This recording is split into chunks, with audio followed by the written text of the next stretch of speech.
E aí, tudo bem com você? Que legal que você está aqui comigo em mais um vídeo. Existe uma palavrinha que muita gente gostaria de ouvir, mas falar essa palavrinha ninguém quer. Sabe qual é? Perdão.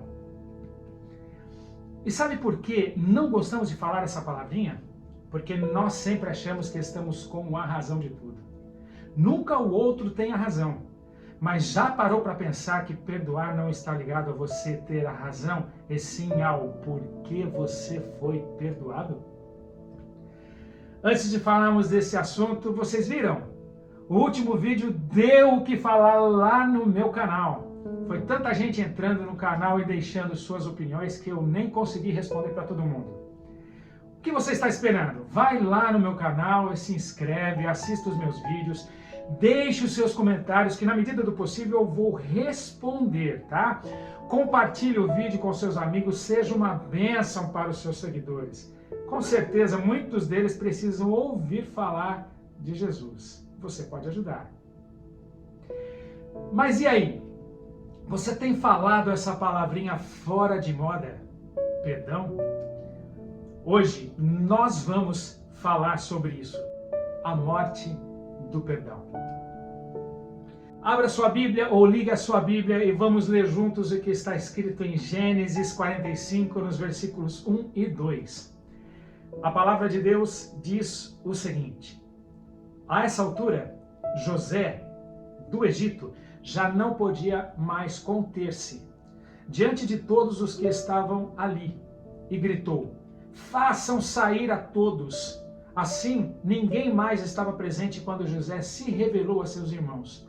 E ele se pôs a chorar tão alto que os egípcios o ouviram, e a notícia chegou ao palácio de Faraó. Esta palavra é extremamente séria, extremamente profunda, a morte do perdão. E talvez você, neste momento, esteja se perguntando: como que o perdão pode morrer? Quando isso acontece? Se eu te disser que isso é possível, talvez você me ache um louco. Como assim o perdão morre? Perdão não é gente, perdão não é um ser vivo, você deve estar se perguntando. E eu digo a você que o perdão é um sistema vivo, sim, que pode morrer como morre o coração, por exemplo. Só que eu não estou aqui falando de uma morte orgânica, mas espiritual. Para vocês terem uma ideia, existem muitos corações que ainda batem, mas que estão mortos e nem ao menos sabem disso.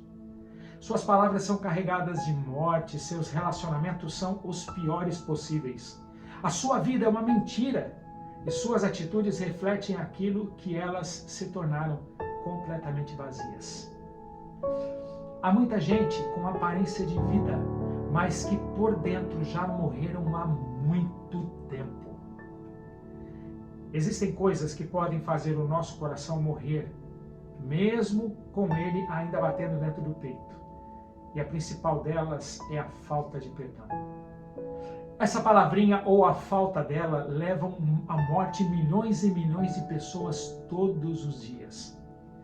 A falta de perdão é um câncer invisível que a gente, com tratamento paliativo, consegue conviver com ele por muito e muito tempo. Mas que um dia não tem jeito, a doença cobra o seu preço. O que a gente não entende é que a falta de perdão atrofia as nossas emoções, cauteriza os nossos sentimentos e faz a gente filtrar tudo o que existe ao nosso redor com base naquilo que está guardado dentro de nós. Com base naquilo que está guardado no nosso coração. Ressentimentos, mágoa, desilusão, frustração, tristeza e, via de regra, ódio. O texto que nós lemos no início conta a história de José do Egito. Para vocês terem uma ideia desta história, José era o segundo filho mais novo de uma família de 12 irmãos. José e Benjamim eram os caçulas da família. Foram filhos de Jacó com Raquel. Jacó teve 4 mulheres, Lia, Zilpa, Bila e Raquel. E José era o filho preferido por ser o filho da mulher que Jacó amava, Raquel.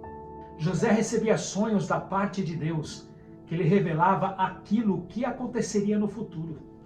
E ao contar esses sonhos à sua família e a seus irmãos, eles ficavam extremamente irritados, chamando-o de sonhador. Por causa desses sonhos e por causa da preferência que Jacó, seu pai, tinha por José, seus irmãos passaram a odiá-lo profundamente. Um dia os irmãos de José foram para uma terra distante achar pasto para o rebanho. E depois de alguns dias da partida deles, Jacó pediu que José fosse ao encontro dos irmãos para ver como eles estavam. Ao se aproximar, os irmãos decidiram então matar José, pois ele não teria a proteção do pai. Se não fosse Rúben, o mais velho, interceder por seu irmão José, eles teriam matado. Eles decidiram então colocá-lo em um poço e vendê-lo como escravo. Vendido como escravo, chegou ao Egito e lá foi acusado injustamente de um crime que ele não tinha culpa e foi preso. É claro que eu estou contando aqui de uma forma resumida para você ter uma noção dessa história. 13 anos depois de ser preso, aconteceu o que diz o texto que nós lemos no início. José se encontra com os seus irmãos. Você pode ler toda a história lá em Gênesis 45. Nessa época, José havia se tornado o governador do Egito, sendo colocado como o segundo homem mais importante do reino por Faraó. O que mais me impressiona é perceber que depois de 13 anos, José ainda conseguia ter o mesmo sentimento de frustração e ressentimento dos irmãos que sentiu quando ele foi vendido como escravo. Durante 13 anos, José não viu mais os irmãos. Agora presta atenção no que eu vou te dizer. Durante 13 anos, José não viu os irmãos, mas provavelmente se lembrou deles todos os dias. Porque é isso que um coração ferido faz. Ele não nos deixa esquecer, ele não nos deixa livres, ele não nos deixa libertos, ele nos aprisiona e se deixarmos, ele nos leva até mesmo à morte. A gente tenta encobrir esse sentimento, a gente até mente para nós mesmos. Eu não guardo rancor de ninguém. E o que a gente não percebe é que todas as nossas emoções passam a ser pautadas e filtradas por esse sentimento aí no seu coração. José estava vivendo um processo extraordinário, onde Deus estava à frente, controlando tudo. Mas o sentimento que ele cultivava em seu coração pelos irmãos o impedia de chegar a um lugar mais extraordinário ainda. E Deus sabia que precisava causar aquele encontro para tratar definitivamente as feridas do coração de José. E eu confesso a vocês que Deus precisa causar alguns encontros destes em minha vida também. E na sua vida. Deus precisa causar este tipo de encontro também. Se você não sabe como causar um encontro destes, ore a Deus para isso. Alguma coisa vai acontecer, pode ter certeza. A vida de José nos mostra que é possível vivermos os propósitos mesmo com o coração ferido. É possível vivermos dentro de uma igreja mesmo com o coração ferido. É possível vivermos uma vida na obra de Deus mesmo com o coração ferido. Mas é impossível termos uma vida plena e significativa se não nos libertarmos dessa prisão. Teremos uma vida vazia, tentando alcançar aquilo que não pode ser alcançado pela falta de perdão. O nosso problema é exatamente esse. Nós não nos curamos e fingimos que não vemos que aquele sentimento existe. E a gente carrega rancor de muita e muita gente a vida inteira. Se você nutre um sentimento ruim por alguém, saiba que você vai morrer em breve. Se é que o seu coração já não morreu. Que louco isso, não? Todo mundo foi ferido em um relacionamento, por exemplo, e não sarou. E ainda guarda esse rancor. Quando passar por outros relacionamentos futuros, esses serão vistos pela perspectiva do fracasso que tiveram na relação anterior. Cuidado! Aqueles que foram agredidos acreditarão que todos agredirão. Aqueles que foram traídos acreditarão que todos trairão. Se você não tratar essa ferida, o único prisioneiro será você mesmo. Você se torna refém daquele momento, daquele sentimento, daquela pessoa. A partir do momento que você não cura e não perdoa, a sua visão de todos e do todo será que ninguém presta, será que ninguém é bom e que não se deve dar chance a ninguém, quanto menos uma segunda chance. A coisa mais poderosa que uma pessoa pode dar para si próprio é o perdão. O perdão é libertador. Se você não perdoa, você é o refém. Se você não perdoa, você é o escravo do sentimento que o seu coração nutre. Se você não perdoa, você é prisioneiro da angústia, do ódio, da amargura que filtra as suas emoções. Agora, se você perdoa, você é livre.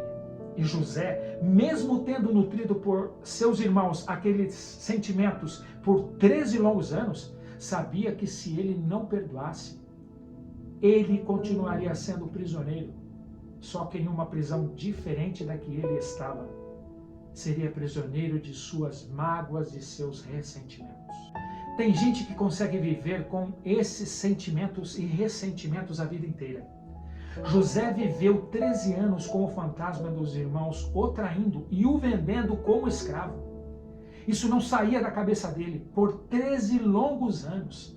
Tanto que quando José viu os irmãos, aquela dor de 13 anos atrás sufocou o peito dele, que ele chorou. Sua dor nunca tinha sumido, ela estava lá. Quanto mal aquilo fez para José por todos aqueles anos. A palavra de Deus diz no verso 4 de Gênesis 45, agora cheguem mais perto, disse José a seus irmãos. Quando eles se aproximaram, disseram-lhes, eu sou José, seu irmão, aquele que vocês venderam ao Egito. E no verso 14 o texto diz, então se lançou chorando sobre seu irmão Benjamim e o abraçou. E Benjamim também o abraçou chorando. Em seguida beijou todos os seus irmãos e chorou com eles. E só depois os seus irmãos conseguiram conversar com ele. Quão libertador foi aquele momento para José. José estava coberto de razão, mas preferiu perdoar. Ele poderia dizer que os irmãos lhe deviam um pedido de desculpas, mas ele não fez isso. Ele se apressou em perdoar, porque aquele sentimento o estava sufocando. Você também pode escolher ter a razão ou ser feliz. Todos os lados pensam estar com a razão, mas perdoar é abrir mão da razão para que o nosso coração possa ser livre. Porque enquanto pensamos que a razão é maior do que o perdão, somos escravos de ressentimentos, somos escravos da dor, da amargura e, via de regra, do ódio. Lembre-se do que eu vou te dizer agora. Quando deixarmos Cristo cicatrizar essas feridas, compreenderemos que o perdão é o princípio mais maravilhoso do Evangelho, onde fomos salvos. Porque a cruz é o maior símbolo do perdão sobre nós. E quem morreu sobre ela já nos perdoou. E é por isso que temos que perdoar também. Não é porque temos razão, é porque fomos perdoados primeiro. Eu perdoo não porque tenho razão, é porque eu já fui perdoado primeiro. Lembre-se, sejam bondosos e compassivos uns para com os outros, perdoando-se mutuamente, assim como Deus os perdoou em Cristo. O perdão ressuscita um coração que já morreu. Pode acreditar. Vamos orar? Senhor, nosso Deus e nosso Pai, pedimos ao Senhor que nos dê um coração pronto a perdoar. Que nós deixemos de lado todo o ressentimento, toda a amargura que o nosso coração produz. Que nós possamos olhar para o nosso próximo com amor genuíno que vem dos altos céus. Perdoa os nossos pecados e transforma o nosso coração, nos libertando em nome de Jesus. Amém, Senhor. Legal que você ficou aqui comigo até o final do vídeo. Na próxima semana nós vamos falar de um tema polêmico sobre o Halloween. Esse mês é mês de Halloween e nós vamos falar, principalmente aqui nos Estados Unidos, que é uma moda e o Brasil também está seguindo essa moda. E nós vamos falar sobre Halloween e o que a Bíblia fala sobre Halloween. No outro final de semana, nós estamos previstos para falar aí sobre os extraterrestres. Então são temas que você não pode perder. Gente, vai lá no meu canal e se inscreve lá. Você não pode perder esses temas. São super legais e você com certeza vai se enriquecer com esses temas que eu vou colocar, tá bom? Uma semana cheia de bênçãos para você. Que Deus possa morar no seu coração, libertando você completamente desses sentimentos ruins, tá certo? Fica com Deus, um beijo no seu coração, tchau, tchau.